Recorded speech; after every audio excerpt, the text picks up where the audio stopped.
Hello, hello. I am just putting my makeup on, ready for the show this afternoon. We're at the Queen's Hall in Hexham, and it got me thinking as I was doing my makeup about stories, as I often do.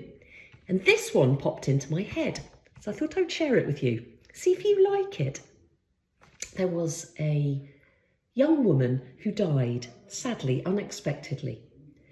She followed death down the dark corridor, and it got lower and lower until she came to this bright, illuminescent light and saw on either side of the corridor a door.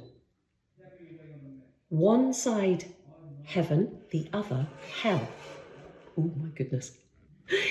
And she asked if she could go into both and see which one she thought she might like.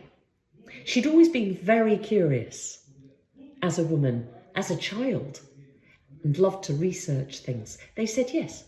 Death said, of course you can. So she first went in to the door. Hell. Everyone was shouting and rowing and cross with each other. But in the middle of the room, they were sitting around a table. In the middle of the room was the most beautiful feast. There were so many delicious foods, and the colours and the smells were extraordinary. And she wondered why they would be sad and rowing and arguing until she saw that they all had 3-foot-long chopsticks, and that none of them could get any of the food. They weren't allowed to use their hands, and so they were trying to get food, but they couldn't get it into their mouths, and they were starving hungry. And she thought, oh gosh, this is not nice at all. It's, all this temptation and you can't actually get your fill.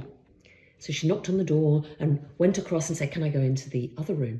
And what surprised her was when she went into the other room was that it was exactly the same layout with exactly the same amount of people, but they were all smiling and laughing and chatting with each other.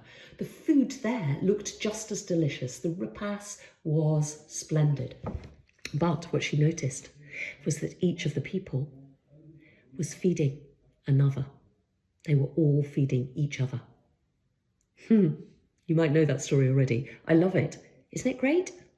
I'm going to take that with me today because I can change how I feel, depending on how I interact with others. I could be in hell or I could be in heaven. I hope you have a good day. Let me know what you think.